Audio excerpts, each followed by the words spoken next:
With Season 4, there's so many great options to use for long range, I thought it was worth doing a tier maker. The first category is going to be the meta options. These are generally the best options reserved for just the best of the best weapons available that I would recommend. Now we have the top tier viable, which is very close to that. It used to be pretty wide, but with the most recent change, there's a lot of options that are just kind of a hairline difference between that and meta. So that's going to be pretty good. So very good, but generally not the best. So it's reserved just for the meta. And then we have some viable options, which are still pretty good, but something might be holding them back. It could be recoil, mag size, the fact that it uses sniper ammo. There's a lot of variables there. And then there's the category, which is generally would avoid. You could have a lot of fun with them if you're going up for a challenge, but I would generally avoid this bottom category. I'm going to go ahead and link this tier maker in the description. So if you want to save it, it'll be there for you to go to kind of make your own and share if you want to share it online. And speaking of saving, today's video does have a sponsored section, which we'll do now. Today's video is brought to you by Rocket Money, which is the all-in-one personal finance manager that helps you save more and spend less. And that's regardless if you got a new job or a new car or anything like that that are going to add onto the finances, or you're looking to save for something in the future, whether it's renovations or retirement, they're going to have you covered. And they make it as simple as just a tap on the screen. You can cancel unwanted subscriptions. Rocket Money safely and securely identifies recurring charges and cancels unwanted subscriptions for you. Super easy. You can monitor your credit score with complete access to your credit reports and history. Rocket Money alerts you of any important changes that impact your credit score and offers you insights on ways to improve it. And this is pretty important because sometimes you can miss a payment just accidentally, and the sooner you catch it, the better. And it can also help with growing your net worth because it can go and align all your finances together. I know the one thing that can get a little confusing if you have a savings account, a joint account, a retirement account, you have bills you owe, and all these things, they get a little confusing. This can simplify it for you where it kind of combines it all in one place so you can kind of get a net positive or negative or where you're trending. So you can go ahead and try it out for yourself. Link to the top of the description. You can download the app. It is rocketmoney.com/JGOD. Thank you to Rocket Money for sponsoring today's video. Welcome back. So we're going to go ahead and start through and just kind of go through the entire list. This is one that I put together, like I said. So what we're going to do is go with the Chimera, and we're focusing specifically on long range meta. The Chimera sucks for long range. It's a great sniper support. It's even viable when it comes to close range right next to the Lockman, but I would generally avoid for long range for obvious reasons. If we had another category, we could go that route. Cronin Squall, I would say that this thing is probably a void. I think his TTK is still viable, but with the other changes, it's kind of an issue. So maybe viable, but it's definitely held back. One, by the recoil and other things. You could definitely use it to kill someone at range, but it's going to take a while. EBR, right? I would say that the EBR is definitely up there. It requires a lot of skill. It uses sniper ammo. So that kind of keeps it in check. It is definitely viable. But as we're going to talk about in a little bit, we know that there is a semi-auto weapon that reigns supreme, and that is currently in the meta conversation, especially after your update. Before the update, probably wasn't worth using, but we'll go ahead and get into that. We got FTAC Recon. I would say that I would avoid this. It has a 15-round mag. It doesn't do the most amount of damage. You might as well, there's like a ton of semi-automatic options. It is not worth using, at least in my opinion. Then we have the HCR, which I would almost say is meta, but I would say it's more top tier viable. It is very good, but I think there's a couple options that we'll talk about that are just a hair better for one reason or another. We got the Icarus, which I think also falls into this category. A lot of these LMGs typically going to have slow reload time, slow mobility, or whatever the case is that kind of hold them back. But again, they are still top tier viable. Would I say if you're playing with money on the line? Probably not. Focus on the meta ones if that's the case. But other than that, I would go with other options. ISO Hemlock. This was the God gun for a little bit there for about 2.5 months, and now it has kind of fallen into the viable option. Super low recoil, TTK just sucks. So that is something holding it back. If you start shooting someone out in the open, you're going to get a kill, and you can definitely use it because it's so easy to use, but there's several options that are just much better than it. Cast Off 556, I think this is still top tier viable. primarily because the low recoil, it does a little bit more damage in terms of TTK than the ISO, so it kind of edges that one out. And these aren't in particular order like this. I'm just putting them in that category. You can kind of rank them where you see fit. Maybe the meta will kind of sort those out of, ooh, this one's slightly better than that one. So it's kind of however the order isn't necessarily all that important. Cast-Off 7.4U, I would say it's viable, but I would almost avoid. That's more of a sniper support. I would not use that for long range. Could you use it? Probably, but I would generally avoid that. It's basically designed as a medium range gun, right? So then we got the Cast-Off 7.62, still top tier viable. TTK is solid. It got kind of a buff from the various health change mechanics combined with the armor damage minimums. So that kind of got a little bit of a buff there. I would say it's definitely top tier viable, borderline viable because of its mag size. But if you're playing solos, you can definitely get away with using the 7.62. Still feels good and doesn't have nearly as much recoil as some other weapons in the game, even though it does have a little bit of a decent amount. We've finally made it into some meta options here, and the number one here is going to be the Lockman 5.56. So it's going to probably be the most popular used weapon by everyone that's playing Warzone at the moment. And the main reason for that is just because it's a laser beam. It does an adequate amount of damage. It feels like a kilo from back in Warzone 1 when it was in its prime. That's kind of where it sits.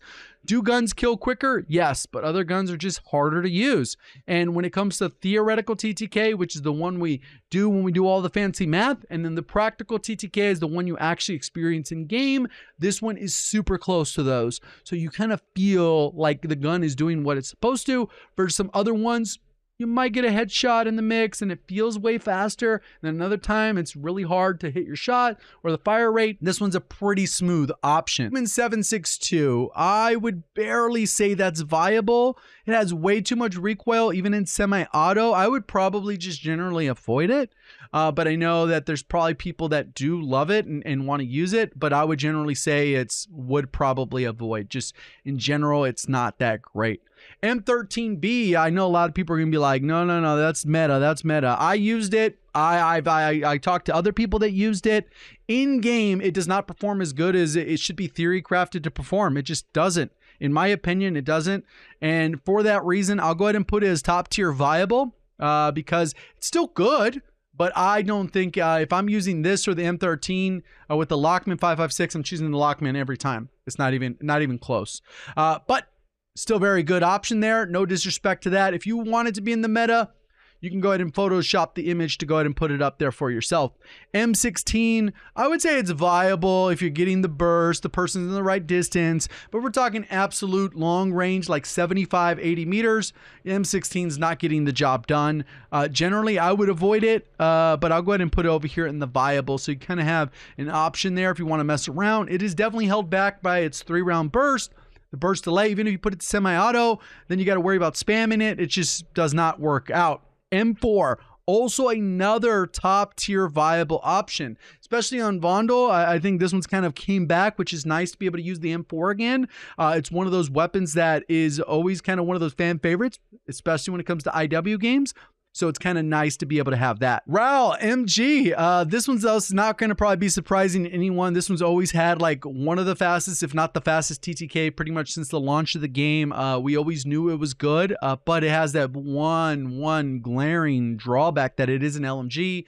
And although the TTK is incredibly fast, it's a weapon that has an open bolt delay, which generally means there's a delay between when you pull the trigger and the bullet actually fires, which generally hurts those TTKs. Not maybe as much at range, but it does impact it and contribute to the slowness. And that is already an issue within Warzone 2, which everything kind of struggles with. Weapon swap, weapon raise and lower in general, combined with that. Movement, mantling, reload, like everything is kind of slow. And now the TTK kind of matches that, right? Rap H. I also think this one's very good. I got a chance to spend a little bit of time using this one, and I think it is good. But again, it's not the Lockman 5.56. You got to reserve that for the best of the best. And as you can see, we're already getting a ton of good options here to be able to choose from. If you want to try any of these builds, we kind of have a similar formula that you're going to use for almost all of them. So it's kind of easy to just pick up and use whichever one you want because the builds will be very close to each other. RPK, I would say it's definitely viable. Its TTK kind of fell off a lot. And although I think it is very good and doesn't have a ton of weaknesses, I think its TTK does hold it back. It's kind of like that ISO, it's slow, whatever, but not nearly as slow as the ISO, right? And then you got some other options here that can kind of beat it out head to head. Socken, again, I think it's definitely one of those top tier viable. It doesn't have a ton of weaknesses other than it has an LMG slow reload. That gives us to the SO14, which I think right now has kind of started to take over. Semi-autos, I'm not generally a fan of. Full auto, it has too much recoil. There are issues with the gun, but its TTK makes up for a lot of those.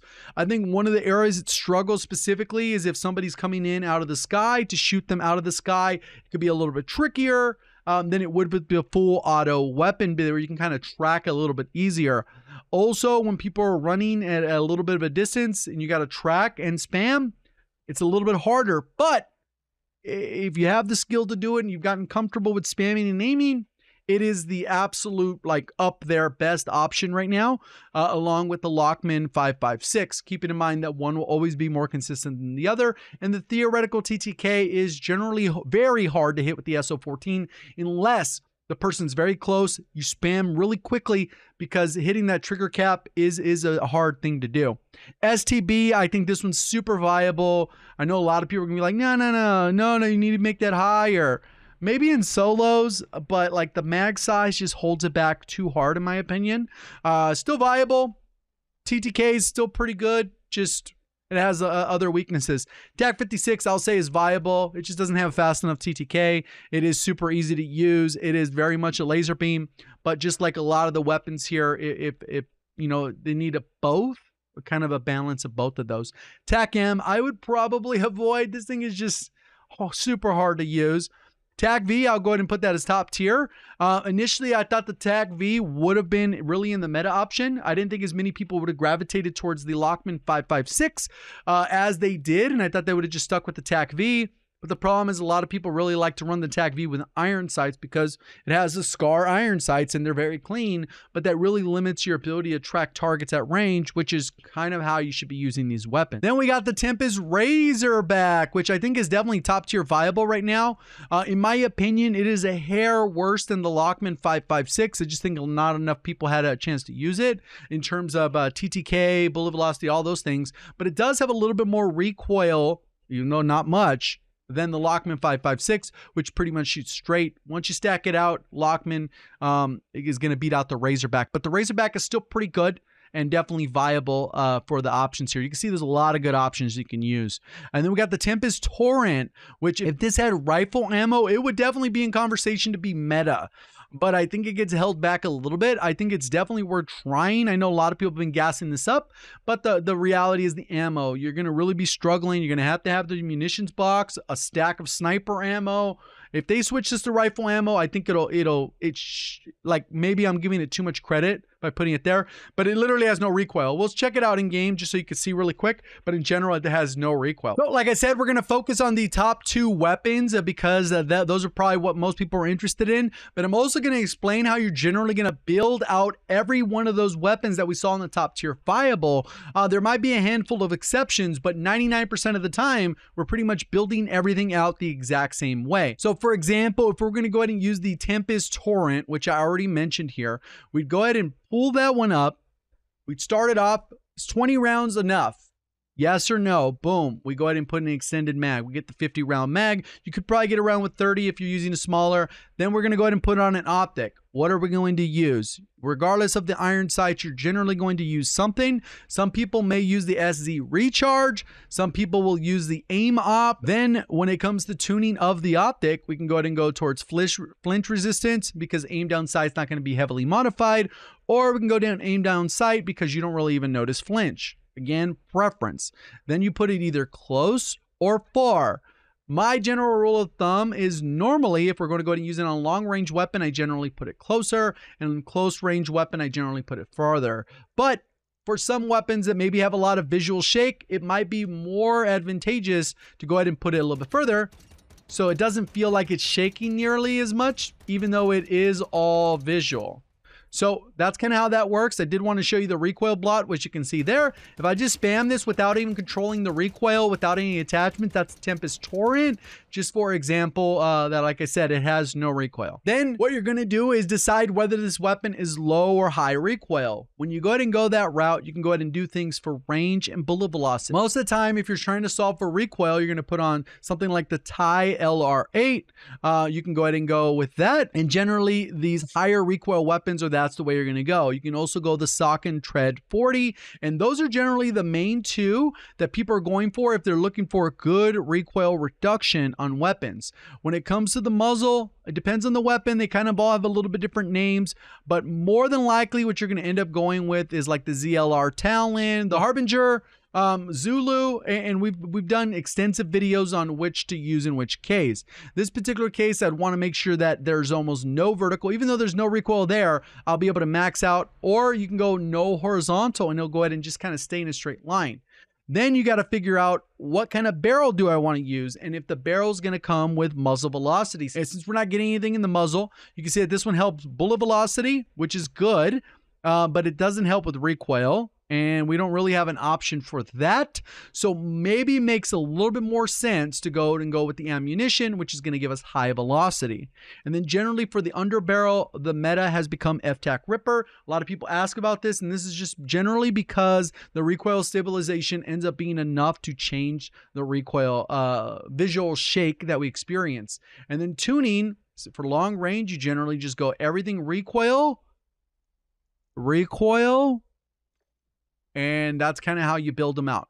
Recoil, go about 70% on the bar, and you're good to go generally. There's a sweet spot if you don't know how to do it, not a big deal. If you just generally go to about 75%, you're going to be fine in each direction, about halfway on the bar from the middle, or about 75% in one direction if you're looking at it that way. And then we can go and go recoil smoothness or damage range. That one doesn't really matter. So then that's kind of how you'd build that out. And this is kind of how it would look in game. And you would just be able to aim at target, just spam the trigger and do your thing. And that's generally how you're going to build out all of those weapons. If you end up with a free attachment because maybe it's a LMG where it already has a big mag, you just drop the mag, put on a rear grip, which does recoil control, whichever one that is. If it doesn't have much recoil, you can go to put on a laser that you don't have to worry about visibility on, which would be the Slogger Peck box in this particular case. And then we would have a little bit better aim down sight, and you just tune it where it would make sense on that particular case, and you just spam that trigger.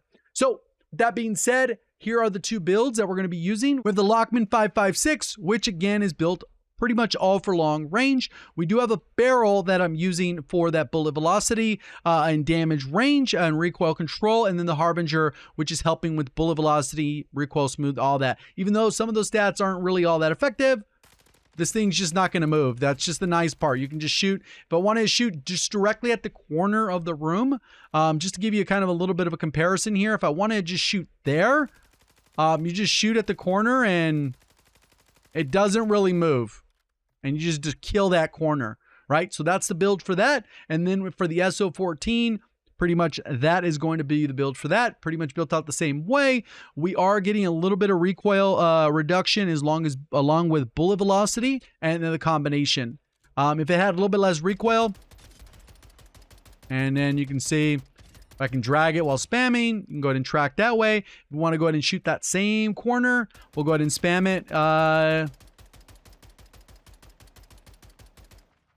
It doesn't really move too much. It got a little bit wonky in the beginning, but once we get it there, we're good to go. And that's without aim assist. And if you're playing on controller, you're definitely going to get some kind of aim assist while you're strafing, and it'll be on target. So hopefully you guys enjoyed the video. You found it helpful. Appreciate all the support. Thank you for watching. As always, have a great day.